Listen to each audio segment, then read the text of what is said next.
I'm doing good. I can't complain. Today's a day off. It's a beautiful Sunday. I have work. I know you didn't have work, and we came off of when it may have been one of the greatest fights of our generation in terms of being a UFC fan. So I can't complain. Can't complain. How are you today? I'm doing good, and welcome to MMA Renegade episode 7. We officially made episode 7, Woo-hoo. man. So Woo-hoo. who would think we would still be doing this and still be doing, you know, getting better and better as each time going on? Hey man, we're here to give the fans what they want, or here to just talk and run your ear off. Either or, we're doing what we want. So Yeah, yeah, man. And we got a big event to talk about. UFC 243 is now in the books. Israel Adesanya is your new middleweight champion. And I gotta say, man, I did not think it was gonna go down the way it did. I think the problem with us when we talk about this fight is we were both pretty torn because we have a guy who has so much momentum in Israel Adesanya. He has the striking, he has the wrestling defense, he has the jiu-jitsu, which we've seen in the last fight versus Kelvin. So Yeah, we know that this guy is capable of being a champion. Not only a champion, UFC's next biggest star.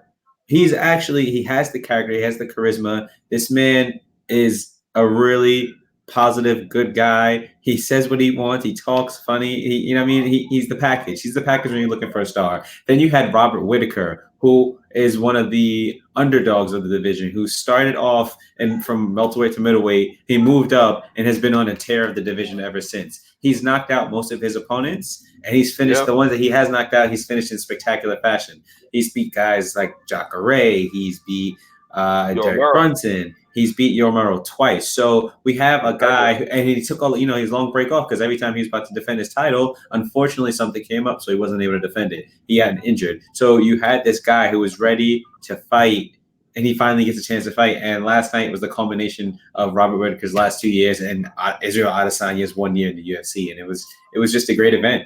Honestly, it was a great event. Yeah, shout out to Flathead Politics. Thank you, man, for coming on. He says on Yo the thread yo, below, says my brothers, Izzy's a bad dude. Yeah, he is, man. He is. I did yes not he see it is. going. In our last show, we said that I said that Israel Adesanya will get clipped early on and get knocked down. I thought he would come Yeah, back in the fight. yeah. He did it, man. He came out strong, and what surprised me about the fight was he stood in the pocket, which I thought was going to be to his was going to be to his disadvantage. I think you don't see that because he's used to fighting longer and rangier. And one of the things is when he fought Kelvin Gastelum, he did try to keep that range. But one of Yeah, the things you should note for when he fought Kelvin Gastelum as opposed to when he fought Robert Whitaker is that Robert Whitaker stands in an orthodox position, a fighting right. stance, sorry, whereas Kelvin Gastelum stands in a southpaw fighting stance. So it's a little bit different in terms of variability, in terms of counters and things like that. And so I think Israel he showed up last night. The man from his entrance to what he did to Robert Whitaker, he showed up. The man showed up. I don't think there's anything you could be upset about from him. No, I thought Robert Whitaker looked good. I thought looking back on the fight, I thought round one, it was a little shaky. It seemed like he was trying to close distance, but he didn't really know how to. In the second round, he did a better job, and he He clipped did. he clipped Izzy.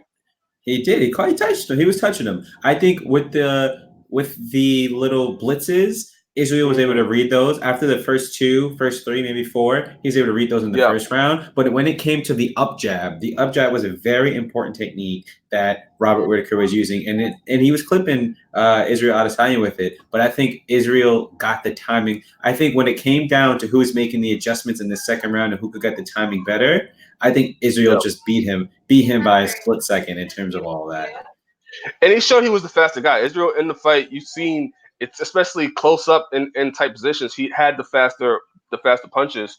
Um, And not only that, it hit the length. The length was a huge factor to the point where at the end you've seen Robert Whitaker goes for an up jab, like you said. He hits Israel, but Israel's able to lean back and go with the left hand, He's able the to left hook. Sorry. exactly, and let's just go ahead and for all those who don't know, Robert Whitaker lost to Israel Adesanya by knockout round two. Now, Right. when we're talking about this, you guys who seem to be lankier, sometimes in the pocket, it's not the best position for them. It's easier to play that rangy Yeah. distance because it's just a fighting. It's a fighting. what do you call it? Help me out here, Tyreece. It's a fighting plan that just works for you. It just works for you because it's Right. harder for other opponents to get in on the inside. But what you're taught if you're a smaller fighter is if you get in on the inside, you're able to hit and land faster or better than the person who's taller. Now Robert Whitaker was obviously landing in the pocket, but what Israel Adesanya was able to do was just hang with him in the pocket. And you're right, it was an up jab that Robert Whitaker threw, but Adesanya's lean. And he hit him with a right hook. He hit him with a short right hook, and then a left hook that he brought from honestly hell. So it was just very interesting to see that angle because this is if I'm not mistaken, you see shades of this from the Ngannou versus Overeem fight. Remember when Overeem tried to jab and it was just the timing of the counter. He expected some type of hit. He took the hit and was able to counter from below. Now, when someone throws a jab, he goes up or whatever, and they get hit, they're not noticing there's an eye level that you can't see everything. And I just think that when Israel caught him with the right hook at first, the right hook kind of blinded him, and he did not see the left hook coming. And what we know from Stipe Miocic from the Daniel Cormier, he said that the hit that knocks you out is the one you don't see. Yeah, I don't think Robert Whitaker saw it. The Real Flat Politics says, thanks again for joining on. He says, after watching Izzy versus Reaper exchange, I really think Izzy has the ability to slow down time. Izzy movement were much like Keanu Reeves in The Matrix. You know what, man? You're not wrong. It reminds me of Anderson Silva in his prime. Yeah, this brother's not wrong. He's right. I think it's shades of Silva in there because it's just Silva was able to weave and he's able to do that. Yeah. But Israel, like you said, the biggest shocker was that Israel was like, no, we're here, we're doing this here. We're not doing this. Yeah, we're not doing this here. We're not doing this here. We can do this here because I'm gonna get you there already. But I want this straight in the face, pop out. I was very surprised. Throwing question mark kicks. He was throwing a lot, and you saw the diversity in both of their striking. You saw Robert Whitaker throwing those what do you call that? Those side oblique kicks or side kicks to the knee. Yeah. So which I think if the fight had gone longer, those would have eventually built up and hurt Israel Adesanya. I think those leg kicks, if he had landed them, those could have possibly hurt him in the long run. But again, shouts out to Israel Adesanya and shout out to Robert Whitaker. Can we just talk about the entrance for a moment? I just found out that the guys who performed the dancing entrance with Israel Adesanya were his friends from when he grew up. Isn't that crazy? It is. And just to think this.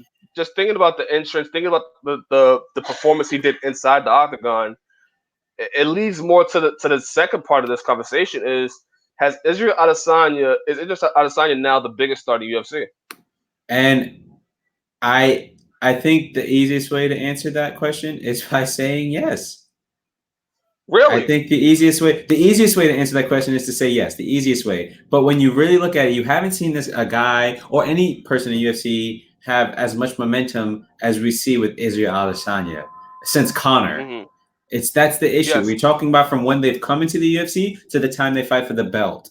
And it's within a year. It's been within a year. Mm-hmm. He got the belt within a year. That was the interim belt. And now he's fighting for the interim belt. He fought to unify the belt with against the champion within under 2 years of being in the UFC, man. It's impressive. Is he the biggest star in UFC right now? I think the safer bet is yeah. I think the safer bet is yeah. Even with John Jones still here. Even with John Jones still here, because he's just so marketable in the time right now. And that's the thing. It's the moment. It's his moment. I could be wrong. John Jones hasn't had a fight in a while, and I'm a very big supporter of John Jones. John Jones is one of the biggest stars to have ever graced UFC right now. He fought Santos and he fought Santos and Smith this year. But we're talking about the fight right now. We're talking about the moment right now. And Israel, if he's not the biggest star, he is the most popular fighter right now. And I agree with Flathead Politics. Well, he also says Izzy's upcoming Paulo Costa fight will overshadow the BMF fight coming up. He is the most popular fighter right now. I agree with you, Elijah. He is. He is. I just like it. This is. It's hard to dispute that this isn't his moment. It's hard. Now, No, this is his moment when for when sure. we I look just don't at think he's bigger than John Jones or Conor McGregor at this point. as of right now in the current state of the UFC, Tyrese, Yeah. you could make the argument that he is. Now, given their career and all that they have achieved, that's a different story. But if we're looking at the No, state of of the course. UFC now, Mm. yes. And this is one of the biggest things you were talking about with, because now they have two two African champs, both Nigerian, if I'm not mistaken, and Yes. that's just so much more marketable. I mean, they like that's you want that diversity. You want that diversity if you're a growing company such as the UFC. This is no No, longer the yeah. days. This is no longer the days where everyone who's holding a title is, white. This is not. That's not. It's just not happening. Like I'm just sorry to say it, but it is. It's the truth. Yeah. Sorry. No, yeah. What No, do you yeah. think? Tell me why you wouldn't think he is the biggest star right now. I don't. I think he's a rising star. I think he's maybe because I'll have to rank it as this. I would have to think Conor McGregor's still number one. Khabib is number two. John Jones number three. Maybe Israel number four. Okay. Now And you and see. to Flathead Politics took comment here. He says, "Izzy's upcoming Paulo Costa fight will overshadow the BMF fight coming up." Is Nate Diaz and Jorge Masvidal bigger star than Izzy right now? I'm sorry. I don't think they are. I What? don't think they are. What? I think as of right now, I think that fight, that BMF title, is because it's its own thing. It's it's big, it's huge, right? It's huge. Don't get me wrong. Right. But if we're talking about what does aside from that, those two fighters being really big fighters and getting paid and like for the publicity and all that, they're good. They're great. It's going to increase the profit for UFC. But what does it do for their division? Now, the winner clearly is probably going to fight for a title fight. But what happened? Like it just like this could have happened without the title. You know what I mean? Like it's just like the stipulations of the title are cool, but like it could have happened without the title. Now we have Israel Adesanya, the clear cut for in a long time in the middleweight division. We have not had a title. We have not had a champion. That's because Rob Whittaker's been out, and then before that, Bisping lost to GSP. GSP vacated. A lot going on in middleweight. Right now, we have not only a middleweight champion, undisputed middleweight champion, but we have at least 3 to 4 contenders for the belt, if we're being honest. When's the last time we've seen that, Tyreece? That's my question for you.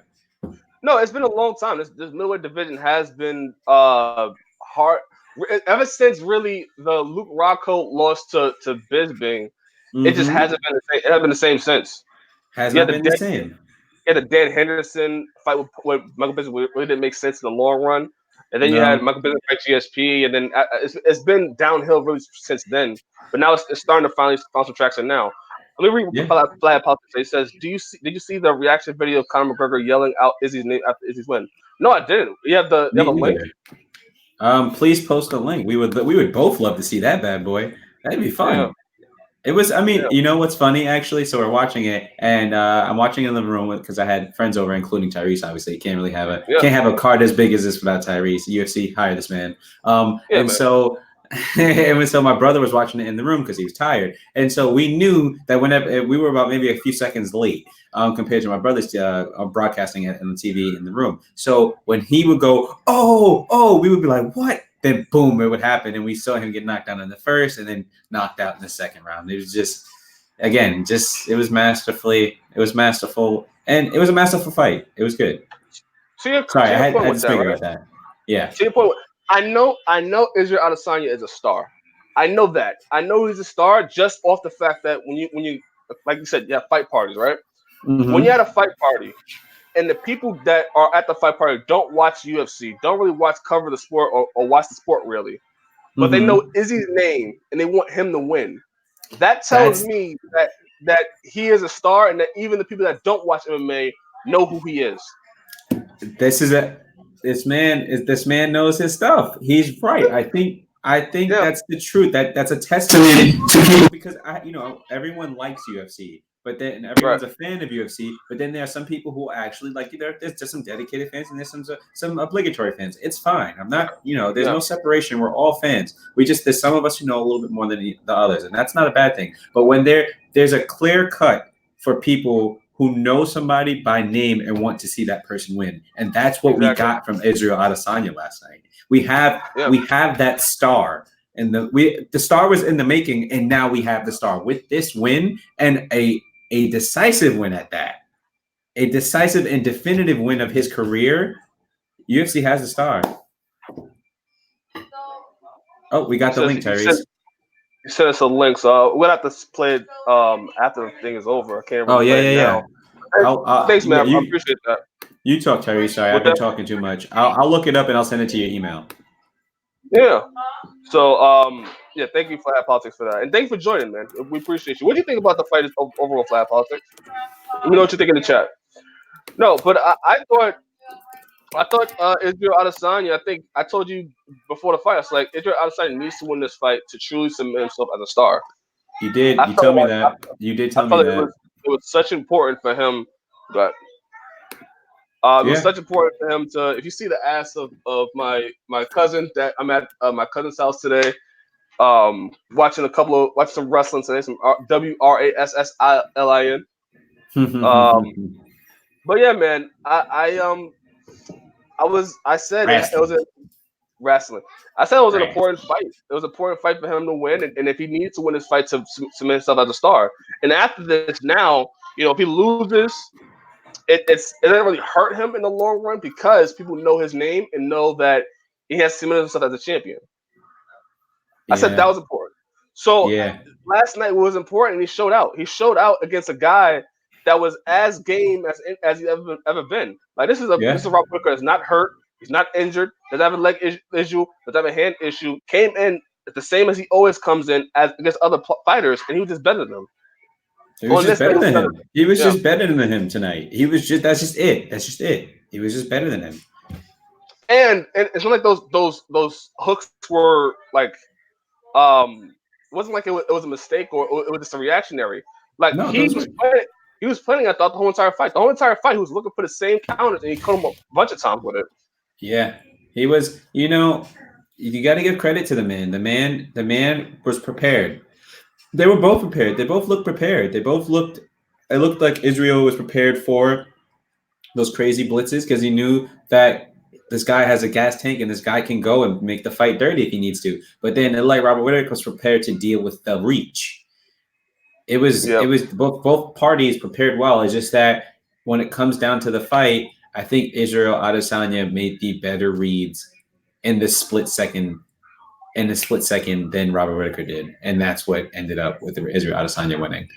I want to read this comment here. It says, Lab Politics says, I enjoyed all the fights. Izzy is good at promoting his fights and also backing up the trash talk.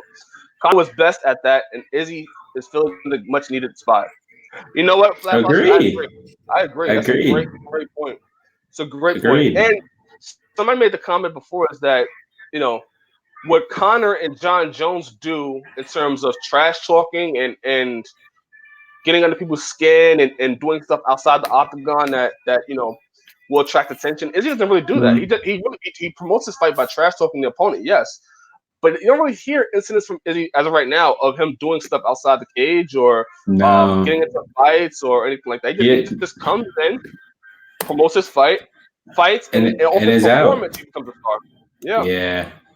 It's quite interesting, actually. He promotes the fight. He shows up to the fight. He does the trash talking, but it's never to the point where it's like, I'm gonna smack. Yeah, he'll talk to Costa like that or a few people, but it'll never be too disrespectful. But he sells the fight. You're convinced that like he's talking. He's like, he go whoop your ass. So like that's what's gonna happen. You're convinced of Israel Adesanya. But what's best is that he has a track record to prove why he deserves to be the champion.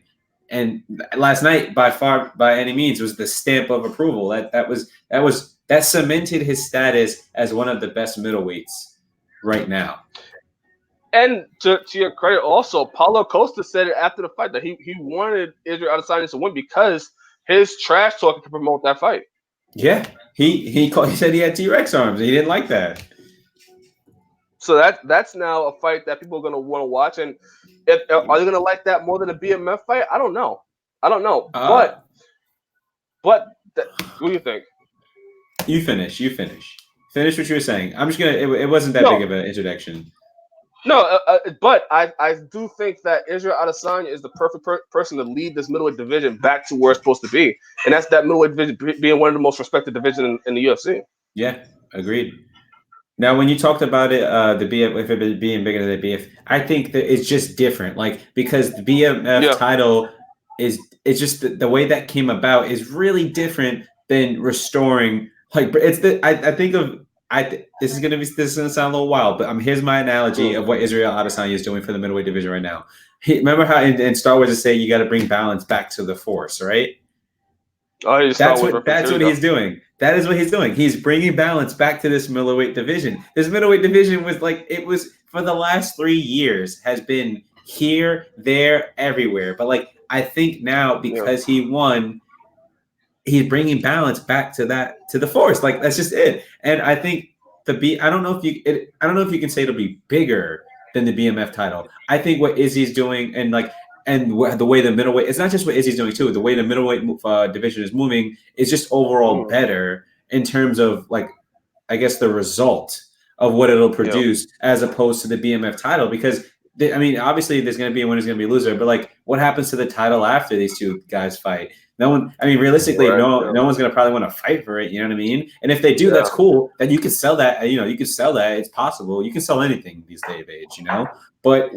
Like realistically, after this one fight, and have The Rock possibly handing the belt off to the winner, it's like, what is that? What is having the title of having the baddest motherfucker is good, but then you also like have to fight somebody else because you may not get an immediate title shot, So it's like just realistically, it's awesome, but I just think comparing the BMF title fight and Israel versus Costa they're on two different levels. Not because one matters more than the other. They just matter in different ways. That's perfect transition. Good segue, Elijah. Too looking at these rankings and what's next for the middleweight division, right? So I get it from you, brother. I get it from you.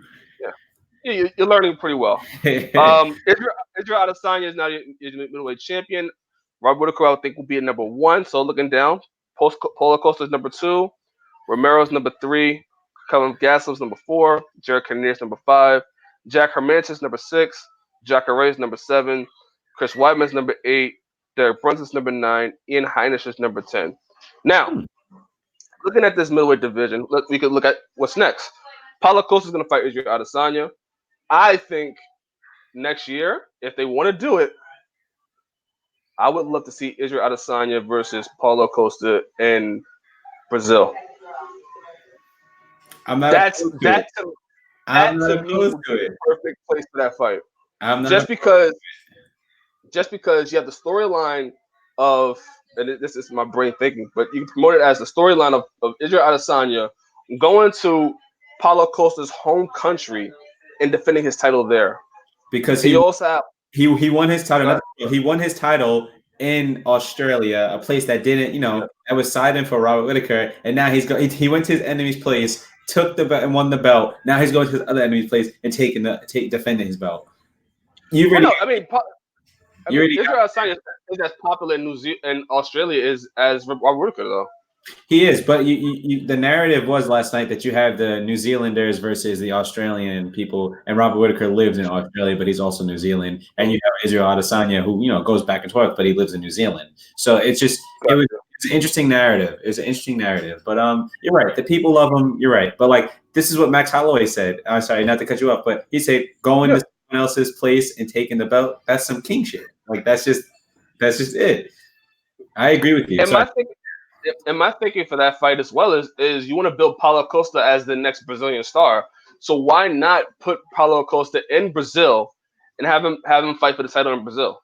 That way you have Israel Adesanya, who is this star, and if he wins, he can now say that he went to Brazil and beat the new Brazilian breed coming out of Brazil. So that makes sense. You have Paulo Costa. If he wins, he is now a star in the making, from coming out of that fight in his home country. It's interesting. The only other place besides Brazil I see this taking place is Las Vegas. I don't think it'll be anywhere else, honestly. I truly don't think it'll be anywhere else. You know what? I don't think that fight really warrants a Las Vegas card. I think it's better if it is international. I 100% think it's better Yeah, if it's international. I think yeah, with the right selling, you have the story, you can do all that, but you can do it outside of the US. I agree. I think that's what the yeah, plan should be for these two guys to fight. But if that doesn't happen in Brazil, I mean, the only likely place that would be big enough that could probably accommodate a lot of people would probably be enough with betting and things like that. A couple other factors would be realistically Las Vegas. You know what I mean? It's such a yeah, big card. That's what UFC does. They tend to put their big if they can't put like if they're not going to put one of their fights internationally, it just goes to Vegas automatically. yeah. I just for me, just personally, I just love that Brazilian because Brazil needs a big fight. And that's, the last one they had was Rose versus Jessica Andrade, and That was a big fight. That was a big yeah, fight. yeah. You're right. You're right. That was a But big fight. it wasn't a big fight. We You look at the know, sales for that fight. It wasn't a big fight. With the numbers it did and the YouTube numbers, I look at that and the buzz around it. It wasn't as big of a fight as it should have been. yeah, that's fair. I guess I think it's a big fight because of the what happened. Maybe the Yeah, result. That's probably why I think it was a big fight. It's probably what yeah. happened. Let me see what Flashbox says. Izzy said last night that he wants to get Paulo Costa before USADA does. That was gangster. Izzy said he wants to fight Costa in Auckland. That was Listen, funny. if they run That it was back, funny. if they run it back in Auckland, if they run it in Auckland, I wouldn't be mad at that at all. I think it should be an international fight, though. I think it should be an international fight. Um, I think for Israel Adesanya, his next it should be either Brazil next Mhm. year, or if it says Auckland, do it in Auckland if that's available. I agree. This is a good fight to market overseas But I do see that fight happening in, let's say, sooner. February. Yeah, I see it happening in spring of next year. Yeah, I I see it in the spring agree. of next year. That fight happens sooner than we think. I think so Yeah. too. I don't think it happens this year. I really don't think it happens this No, year. no, no, But no, I not at think all. that fight happens definitely within the next 6 months. Yeah, I say spring. I say spring. The latest would be May. You know, Tyreece, I'm gonna go ahead and put this out there. That's either February or March. I agree with you. February or March. That is what I'm Well, calling no, it. but if it's in, let's take it right now. If it's in March, if it's in February, right, Uh then that huh. would be the Brooklyn. That's usually safe for Brooklyn. Yep. If it's in March, then it's Las Vegas. Usually in May, they try to do a Brazil card. Just think it Yeah. history wise. Like usually that's around the time when they like to do it. So that's why Yeah. I say I would lean more towards May. But you're right. It could be either Brooklyn. It could be if they want to do an Auckland card early next year. That could happen. But I just think an international fight is the best way to market Outcome. that Yeah. fight. Yeah. I Yeah. agree. I agree. Jared Cannonier. Jared Cannonier is just beat Jack Hermanson. We both say Yo Romero, right? We both say Yo Romero. That's the next fight for Jared Cannonier. That's the fight that's gonna put him in the top three people to fight for the Yeah. belt. That can't And be good. go ahead. No, go ahead. No. This is all you, brother. Thank you, man. So, and what I found interesting is when you look at the reach in that middleweight division, the person with the best reach in that division would be Jared Cannonier at 77, Yeah. which is very interesting. Now you think the power of Jared Cannonier, the leg kicks that he uses, the patience that he uses, he has that length. I Defense. think that could be a good fight for Israel Adesanya too. Agreed. Even Israel Adesanya said he really is. He likes the way Cannonier is looking. He's like Cannonier's been looking Yeah, good man. coming down from heavyweight to middleweight.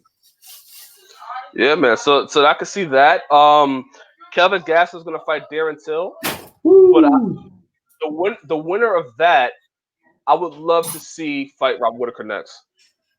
I agree. I think the winner. I think this is the fights to make. Costa has to get. Costa's gonna get Israel, and then you have the winner of Till and Gastelum fight Whitaker. Then you have Cannonier versus Paulo Costa. Cannonier versus Romero. So, and I think it sets up perfectly because the losers can also fight each other. You know what I mean? So like that's the best case scenario. And then when it comes to guys like Jacare and Weidman, they're moving up to 205. So now you have this space, you have this big gap of people who can move up 2 places or move that, can kind of fill that gap. So this is where you can also have Derek Brunson versus Jack Hermanson at the same time. Yeah, that's a solid fight to have on any one of these cards, if pending the outcome. And I've heard that Tyron Woodley may want to take his chance at middleweight too. This would be so if he goes to middleweight. Yeah, theoretically, well. with these 2 spots open. I'm sorry, what was Weidman and what was Jacare? What were their numbers on the 8 and 9? With those 2 numbers open, anyone could. That's a perfect place to be if you really to just jump into the division and fight and get to the number 9 or number 8 spot. That's but to start there. That's not a bad place to be. Now, if Darren Till wins, that's the best place to be of all time. But 8 and 9 is not a bad place to be. I'm telling you, if you're just starting out, I would think. And this division, it's moving fast where you're getting challengers and you're getting coming for the middleweight title, and it's moving fast in terms of who's fighting and who's losing. So that division is finally getting on traction. If Tyron Woodley wanted to step in now, it'll be the perfect time. This would be. That welterweight division is a little stagnant now. A little stagnant. You just had a title fight made in almost a year, correct? Yeah. Almost a year. So I mean, why not? No. I think it's a little less than that. Yeah. I think 8 months ago. I'm sorry, I'm bugging. They fought within the last 6 months. Yeah. Realistically, though, that would be time. Or you have guys like Edmund Shabazian, who is one of your favorites. This is the time that catapult fight anyone like Ian Heinisch or fight Derek Brunson. You automatically have a top 10 spot right there. Yeah. Listen, it's a perfect time in the middleweight division. A time we said before, it used to be stagnant. You used to really wonder what's going on, what's happening. And now we have contenders lining up. We have a undisputed champion in Israel Adesanya, who is now a star. Is he the biggest star in the UFC? We'll see. But he's a star nonetheless, and he's the perfect person to lead this division. Yeah, he is. Again, shouts out to him for winning. Robert Whitaker, that's my boy. That's my boy. He'll be back. I don't think he's going to disappear from the title talk. I think he takes the time off a little bit. He's uninjured. Get right back in there. Gets him a fight within the next 4 to 5 months. I think he can easily come back. And I'd like to see him fight the future champion one day. So that's all I have to say about that. I agree. Flat politics. Let me know what you think. Who should fight next against each other? What do you have? The winner of Kevin Gastelum and Till. Who do they fight? Who does Robert Whitaker fight next? Who does Yoel Romero fight? Let us know what you think, and let people in the chat. The future viewers, let us know in the comments as well. Cool. Moving on. Dan Hooker beats Ali Aquinta. I called this one. I did not see this happening. I called this one. I told you. Ali Aquinta winning by decision. That's fair. But Dan Hooker beats Ali Aquinta by decision and calls out Dustin Poirier. What thought of the fight? Of the fight, we sat there, we were watching it together. It kind of unfolded how I thought. Dan Hooker was a guy who was at 145, had a little success, got knocked out, didn't have the greatest success, bumps up to 155, and goes on a roll. Starts, able to knock out guys like Ross Pearson, beat up. He submitted Mark Diakasi. He lost to, and this is the kicker, the famous kicker, Edson Barboza. Lost to Edson Barboza Jr. Yes. And then he fought James Vick, and then now he fought this fight and won. So this fight, I saw this going the way it was going to go. He's going to stick to being rangy. He's going to use his jab. One thing I was impressed with, that he used the low kick. And I think he saw that the low kick was very effective for a guy like Al very effective on a guy like Al because of the Donald fight. Donald hit Al with some crazy leg kicks, and you saw that hurt him. And although he did check some, the majority of them were landing, and that was the issue. And so for 3 rounds, I saw it happening the way it did. I didn't see any difference. What I will say is when Al switched to southpaw, because his left lead leg was hurt, it also looked like, although he was uncomfortable, he was able to touch him a little bit more. He was able to hit him and land a couple hooks better than he was on orthodox. So I'm curious as to whether or not Al should start working that southpaw stance as well. I wonder if he's able to switch between the two. I mean, it's a little. I don't know if it's a little late in his career. Maybe he can start doing that. I want to see if he's able to switch between the southpaw orthodox stance. I think that would elevate his game a little bit more. Let me read what Flat Politics says. It says, not sure about Gastelum until that division is filled with killers. You know what, man? It is. It is. It's gonna be interesting to see what Israel Adesanya, what he can do in that division with Jared Cannonier in the back, Paulo Costa there. You got Gastelum until the winner of that. Rob Whittaker's still gonna be around there, so it's gonna be interesting to see what that division grows. He also says Ally Quinton looks very awkward fighting southpaw. He did. He looked awkward, but if I think the round where he was like the moments where he fought southpaw, I feel like he was able to hit Dan Hooker, if I'm not mistaken. Maybe that's just me, but I feel like he was able to land a little bit more because it seemed like it was an awkward position to be in, and Hooker got touched a little more than when Hooker had him when they were both in the orthodox stance, and Hooker was able to just kind of evade, slip, or throw his jab. Yeah, I think my comment during the fight we were watching together was, I was confused with what the game plan of Ally Quinton was going into the fight. It's like he wanted to get on the inside, but really didn't know what to do with it. And then he would touch the leg and grab the leg, but didn't do anything with it at all. So it was very weird trying to figure out what is the game plan was coming into it with. Yeah, agreed. It just was interesting because he had moments when he got on the inside, grabbed the leg, and could have possibly fought for a takedown, looked to get a single leg or whatever. And he just did it. He just bailed out. He did bail out. I was confused by it too. But again, excellent performance by Dan Hooker. I told you this guy. He's because he got beat up by Edson Barboza, and that fight he was tough, but Edson Barboza kind of just beat him senseless. To be honest with you, he had a concussion after that fight. He tried to go toe to toe with the kicks, didn't keep up. Edson Barboza was catching him, then eventually TKO'd him. Now, I think Dan Hooker has learned from that and he's growing as a fighter. And I think it was an impressive, not the most impressive performance, but it showed his ability to stick to the game plan and utilize his reach. And that is something you want, is consistency. And I thought that was the best part of the fight. Which I thought Ally Quinton would go do when the fight started. Before the fight started, I thought Ally Quinton would have the better game plan, and he would use his movement to go in and out of Hooker's way. Yeah. And I was surprised no leg kicks was thrown.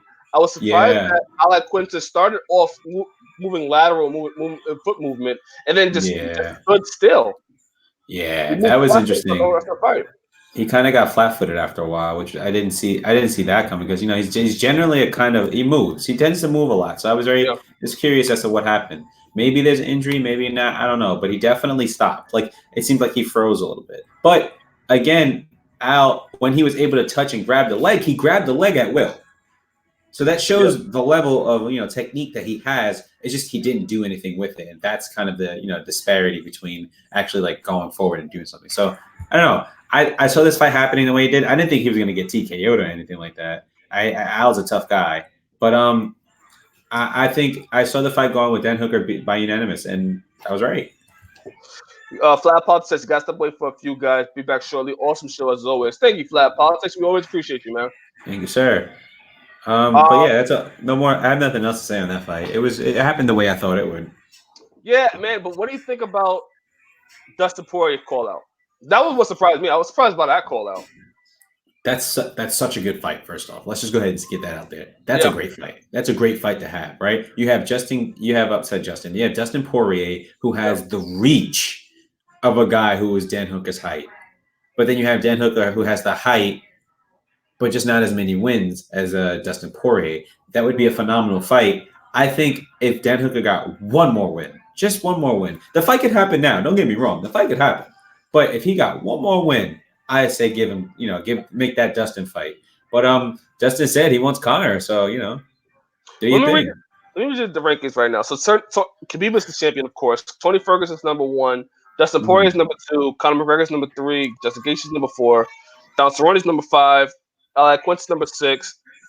Hooker just beat Ally Quinton, so he should be ranked at 7 or 6.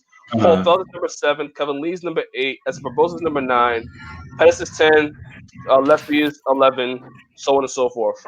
I'm sorry, Kevin Lee's not even ranked anymore, is he? Oh yes, he's ranked number 8. Oh, you know, it would be an interesting fight if What? Dan Hooker would take it. I would like to see Dan Hooker.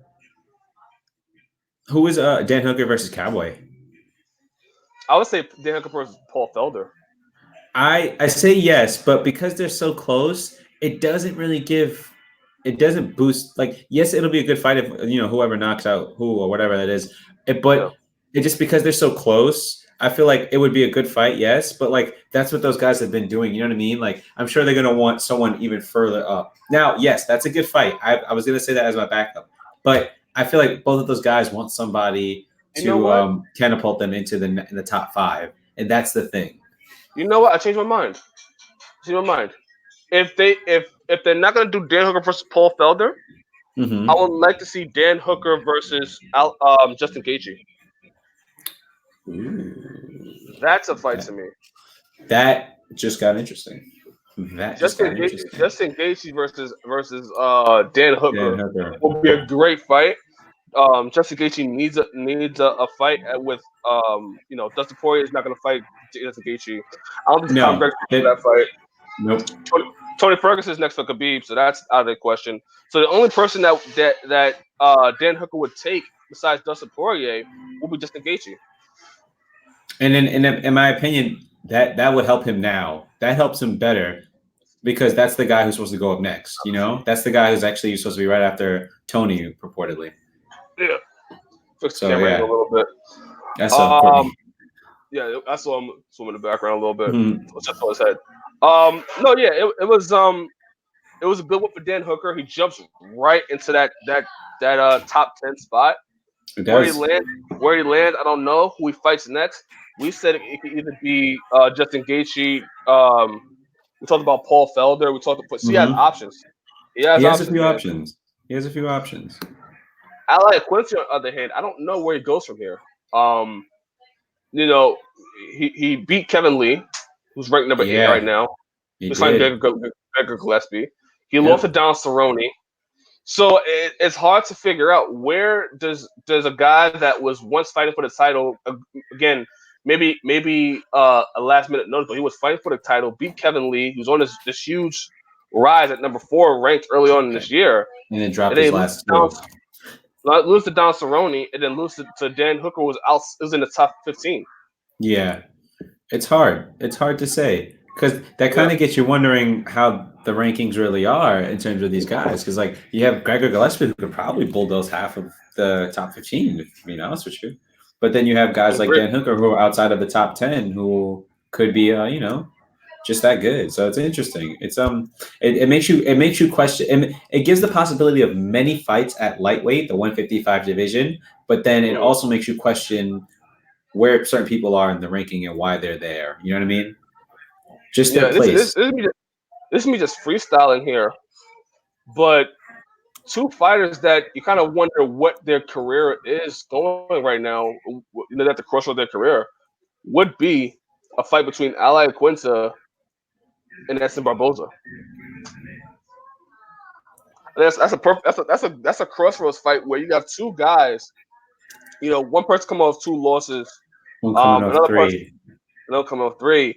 Both trying to figure their way out in the lightweight division. I think a fight between Ally Quinta and Edson Barboza would be the right fight, just to figure out who can make the right step and could possibly jump back into being a contender. I'm interested. Yeah. I'm interested. It'll be interesting to see because Dan Hooker, if Ally Quinta had problems with Dan Hooker, maybe it's game plan or not. I want to see how he adjusts to a person like Edson Barboza, whose striking is more scary than Dan Hooker's. Now, it is scarier, but it's a different kind of striking because Edson Barboza is leg and kick based, right? And you have this record of Edson Barboza fighting these wrestlers and not doing well, right? But then Dan Hooker isn't necessarily this. He's not the same kind of striker that. Don't get me wrong, he's primarily a striker, but he's not the same kind of striker that Edson Barboza is. He's not the like kick oriented. You know what I mean? Yeah. He's not kick oriented. And don't get me wrong, Barboza has great jiu-jitsu, good wrestling defense, good jabs and hooks and things like that. Very powerful guy, but his distance, he capitalizes on distance, and that's the thing. But with Dan Hooker, it's a different case. Well, my thing. Sorry, go ahead. Yeah, no, I just think their striking is different. But I would like to see how he takes what happened in the Dan Hooker fight and applies that to. I think that's what you're saying, which is obviously what you said. I just have to recognize it a little bit different because I know that their striking styles are so different. You know what I mean? But you're right. If he can make those adjustments from that fight to the next, I'd be interested in seeing that fight. And like I don't say before, the range.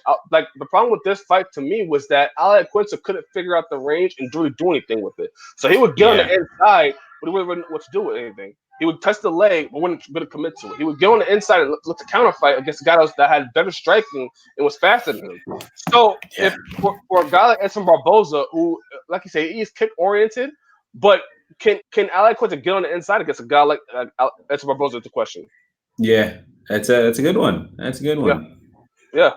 So I think that is the fight to make, and I think Dan Hooker's on his way to possibly the top contender in that division, man. Yeah.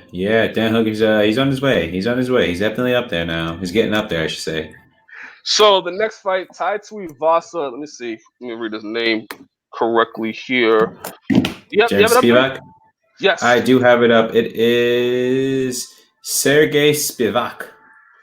So Tai Tuivasa loses. Spivak wins by arm triangle in the second round. In a place where you would think, this was set up for Tai Tuivasa to have this big homecoming win, and more of a showcase. But Spivak came ready. He seemed like the better striker, the better grappler, the person with the better submission ability. You see good all over. You see the takedowns. I don't think Tuivasa is used to being taken down the way that happened. Those takedowns took a lot out of him. The judo throw was a big one. But I remember when I was telling you this, when he had him against the cage and crossed the legs and then proceeded under the butt, clasped, and then took him down. Very great technique on Jeremy. This is a fight that most people thought Tuivasa would win. I was one of those people. But this is the third loss in a row for Tuivasa, so some real adjustments have to be made at this point. Yeah, and again, this was, to me, it was supposed to be a homecoming for Tai Tuivasa and really see where he is in the division. And it just seems like he was pushed a little bit too soon. That's a very good assessment. It's possible. It's the man had not success overnight, but he was beating these guys by such impressive fashion that it catapulted him to the top, and then he got to Junior Dos Santos. And I don't think he got knocked out and outclassed, and I don't think he's been the same ever since. Not to say he's not a good fighter, because there were moments where he was hurting Jeremy Spivak, but I think what people are noticing about him is that after you get past the initial swarming or those big hits, what's the next part of the game? Yeah, it's weird, right? Because we said before, Tyson Pedro, they're probably the guys coming out of that area in light heavyweight and heavyweight supposed to be a big noise. Yeah, they were supposed to be the next big guys. It just seems like maybe it was a little bit too soon. But someone like Tai Tuivasa and maybe Tyson Pedro, we haven't heard from Tyson Pedro really since. Yeah, no. We have not. So he had a knee surgery, and that's what's keeping him out. Tyson Pedro, he had a knee surgery, and that's what's been he's been out for a while. So I'm really interested to see what happens with Tai Tuivasa. He's somebody that is a likable guy. He's somebody that I love seeing him fight. I love his personality. I love his energy. But it's just can he hang with the upper echelon of the heavyweight division? Yeah. It's a hard one. It's a hard one to see. So I'm definitely going to watch out for it. Spivak did a good job. His takedowns look great. His submission, the triangle. Can you play the triangle for a second? So the triangle was very, very well crafted. You had, I believe, Tuivasa. You had Spivak in almost mount, I believe, if I'm not mistaken, at one point. You had him in mount, and they were both against the cage. Now, in order to do a standard arm triangle choke, what has to happen is you have to be on either side. So you saw the plotting for the right arm to be trapped through the arm triangle, so that way Spivak can go on that side. But because he had him in mount and he was so close to the cage, he didn't have the space. So what he did was he put himself in the position to hold the choke. Now, some people are incredibly strong and can lock that choke in even on mount. That's possible. It's not impossible. It's not unheard of. It's a little harder though. And so what most people will try to do is to try to complete the choke, move off to the side, to the right side of if they trap the right arm and try to choke him. Now, what Tai Tuivasa made a mistake in is he moved to his left and created a little bit of space, which allowed for Spivak to leave the mount, get his hips onto the mat, kind of square them and drive them down and finish the choke. Now, I'm not a fighter, so I don't know. He got hit. It's possible. There's many factors that play into that. Tuivasa was tired. It happens. But the defense, I think the defense for the next fight has to be in preparation of getting taken down. I'm sure he prepares for it. I'm sure he has a ground game. But Spivak was able to just see and plan better than Tuivasa was. And he was smart to lock up the arm triangle early, and then see what he did. Because if he moved, he still had mount. But if he moved out of the way, he was able to get the triangle. So it was in a position that Tuivasa really didn't have the best odds of winning either scenario, because you have a big guy who's just wailing on you if you move one way, and then you have the guy who can submit you in the other. And unfortunately, he kind of shuffled a little bit to the left, giving Sergey Spivak that space to finish the arm triangle. Yeah, it was it's one of those things where it's just like those technical issues, man. You just wonder, can he, like, how good is Tai Tuivasa? We've seen him use his power and be able to get by, but technically, where is Tai Tuivasa at? And I'm interested to see where his journey goes from here. Yeah, agreed. What's the next fight on the card, Elijah? The next fight on the card, I'm pulling it back up. Sorry, my computer is refreshing because I keep looking at the fighters who were actually Matt Riddle. Sorry, that's not Matt Riddle. That's the guy who's in wrestling right now. I keep looking at the guy Riddle from Adesanya's team. But the next fight on the card was Luke Jamal versus Diego Lima. And that was the start. I believe that was the second fight on the main card. Yeah, I thought that was a good fight. There's not really much to say here. Diego Lima wins. Unanimous decision. I thought he looks great. He looks way better than he did coming into the UFC first. Yes. Way better. You made the comment that you wonder if takedowns don't work, if the jiu-jitsu doesn't work, what can you really do? And he's able to stand with them a little bit and able to get the job done. They were able to get the job done. I think he stuck to the game plan, utilized the jab, keep the distance, leg kicks, and Jamal had a really hard time getting in the inside and hitting him until the third round, where you see that he was stepping up and he was tagging Diego Lima a lot more than within the first two rounds. So it was an interesting fight, but this was great, impressive display by both men. Diego got the win. It was a good fight. I really don't have much to say about after that, to be honest with you. Me neither. Next fight was Yorgan De Castro versus Justin Tafa. Not really much to say here. De Castro comes in. I was surprised he didn't use more of his leg kicks, which you've seen in the contender series. He finished with leg kicks to the KO. He has some strong leg kicks. Tafa came in, and I don't know if he thought he hurt him first. But he came in trying to lunge with his hands down, and Castro was able to counter with the right hand, knock him out. The step back is a step back straight or step back hook. I don't know. It was a step back counter, step back hook, and he caught him. He dipped it. He dipped his head off off the center line and caught him with a hook, or if you want to say it's a haymaker, or whatever.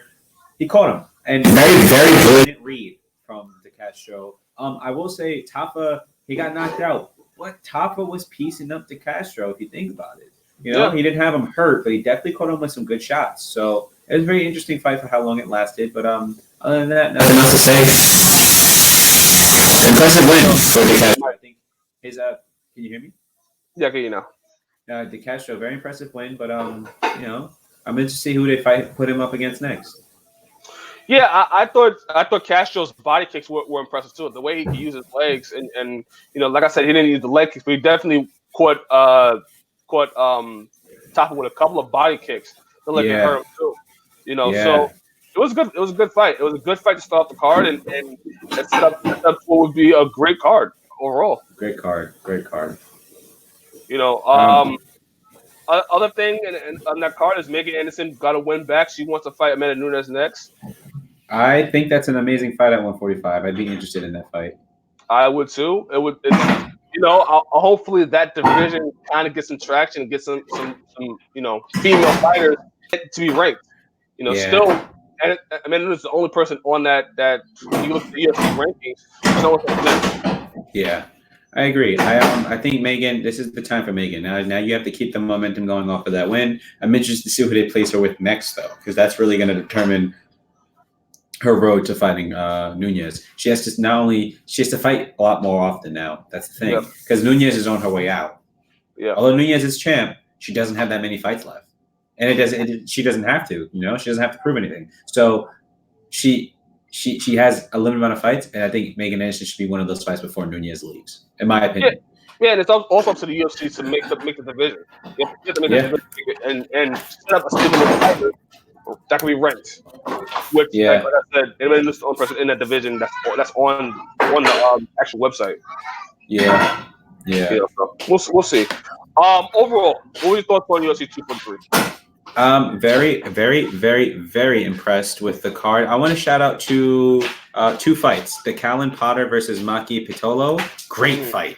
I think these gentlemen went back and forth, and that first round was intense. I mean, the boxing, the slipping, the hooks, the jabs, it was all good. That was a really good fight for me. I was very impressed. And lightweight, I'm calling it now, Brad Riddle, may be a problem for a lot of people.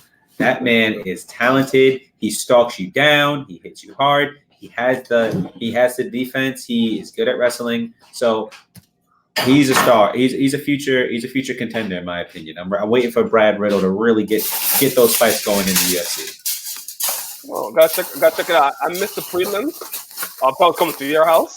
Yeah. But I gotta check those fights out. Yeah, check them out. It was good. Good stuff. Overall, I thought UFC 243 was a hit.